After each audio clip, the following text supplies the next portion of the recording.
They told you that blood is thicker than water. They told you your family would never hurt you. They told you that no matter what happened in the outside world, the people who share your last name would always be in your corner. That is the most dangerous lie you have ever been made to believe. Right now, as you watch this video, there is at least one person in your family who knows your deepest fear. Who knows the wound that never fully closed. Who knows exactly which word, which look, which silence will send you spiraling. And they are using it. Not with a weapon. Not with a raised voice. But with a smile at the dinner table. Stay with me. Because by the time this video ends, you will be able to name them. You will understand exactly what they are doing. And you will finally know how to stop it. Before we dive deeper, I want to know where you are watching from. Drop your city or your state in the comments right now. I want to hear from you.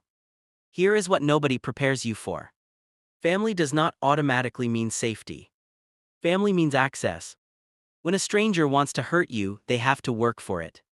They have to guess what breaks you. They have to study you from the outside and hope they get it right. But your family, they were there. They watched you grow up. They saw you cry before you knew how to hide it. They watched you fail before you learned to recover. They know your triggers without having to ask. They know your guilt. They know the version of you that is not yet fully healed. A stranger attacks from the front. You see it coming. You raise your shield. But the knife that will truly destroy you is never coming from the front. It is held by someone who just passed you the salt.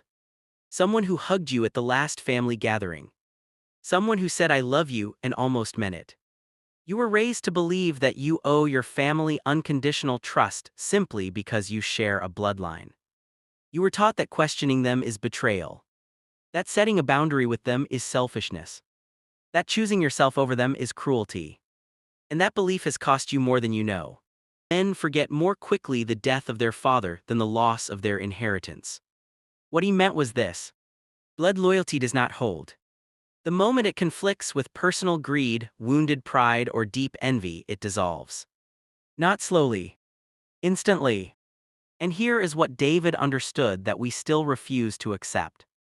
The people who love you the most are also the people most capable of destroying you. Because love and access are a dangerous combination when the love is conditional. Today, we are going to name the 4 family members who are most likely to silently dismantle your life. If even one of these people sits at your table and you are still sharing your dreams with them, your plans with them, your vulnerabilities with them, you are handing them the exact tools they need to keep you small. Number 1. The envious sibling. Your biggest enemy in this life is not a competitor at work. It is not an ex-partner. It is not even a toxic friend. It is the person who shared your childhood bedroom. Here is the belief you are currently holding that is costing you everything. You believe that your success makes your sibling proud. You believe that when you win, they feel joy. You believe that because you came from the same place, you want the same things for each other.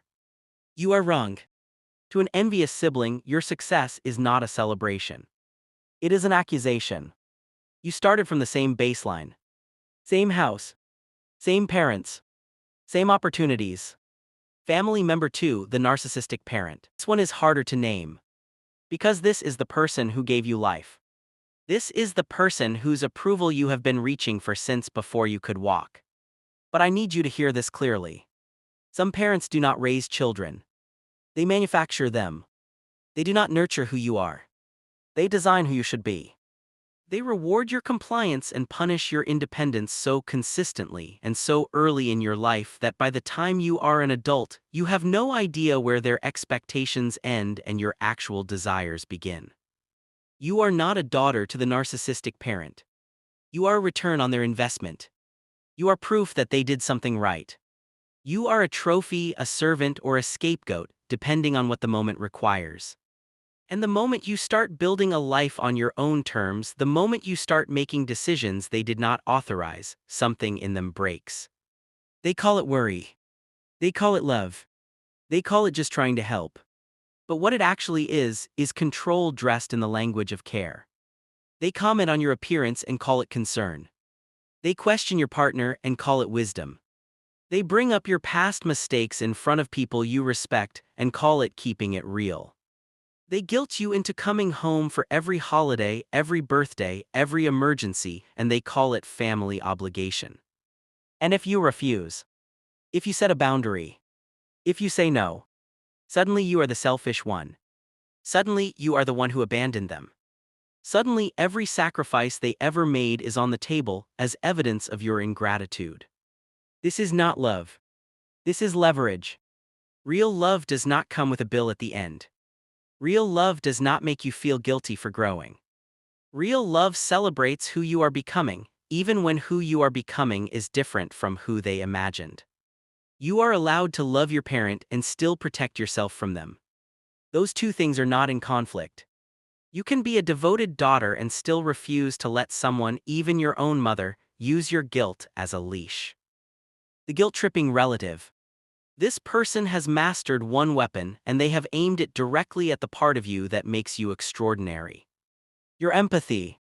You are a woman who feels deeply. You cannot stand to watch someone suffer. You cannot walk away from a person in pain without at least trying to help. This relative knows that. They have always known that. And they have spent years learning exactly how to perform helplessness in a way that activates you. They do not ask for help. They collapse into it. They do not make requests. They make scenes. Their crises always seem to arrive at the exact moment you are about to do something significant for yourself.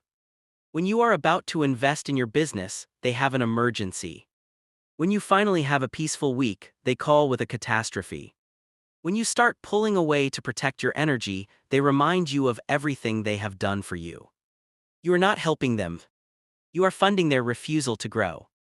Every time you rescue them from a situation they created, you delay the moment they have to face the consequence of their own choices. And every time you do it, you send yourself a message that your time, your money, your energy, and your peace are less valuable than their comfort. Empathy is one of the most powerful things about you. But in the wrong hands, it becomes the very leash they walk you with. You can care about someone and still refuse to be financially or emotionally emptied by them. You can wish someone well and still say no. Those two things can exist in the same breath. Number 4. The dream thief. This one is the most dangerous of all four. Because this person never attacks your dreams directly. They never scream at your ambitions. They never say that will never work. They whisper. They say things like, I just do not want to see you get hurt. Or have you really thought this through? Or I knew someone who tried that once and it did not end well.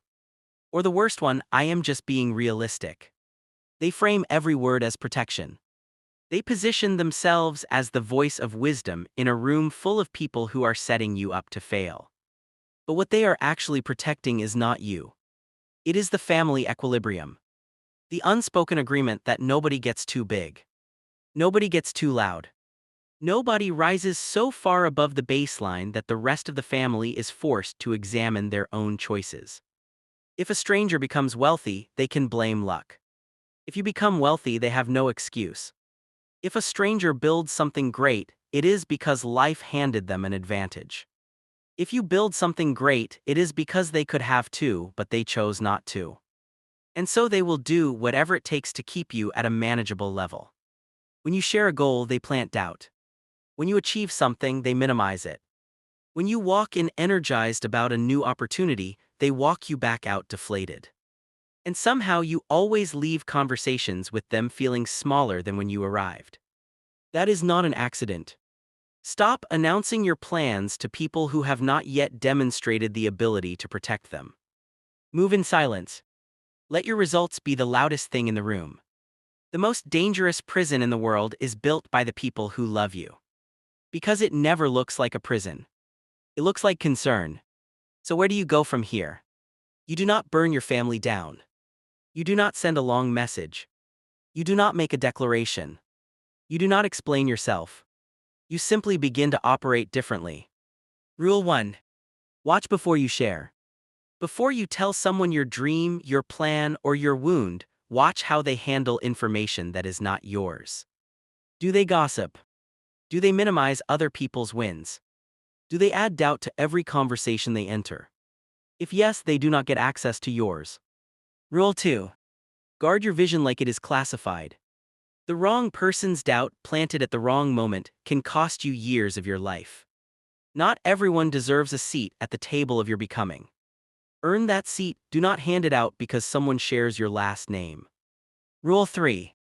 Loyalty is something you observe over time, not something you assign at birth.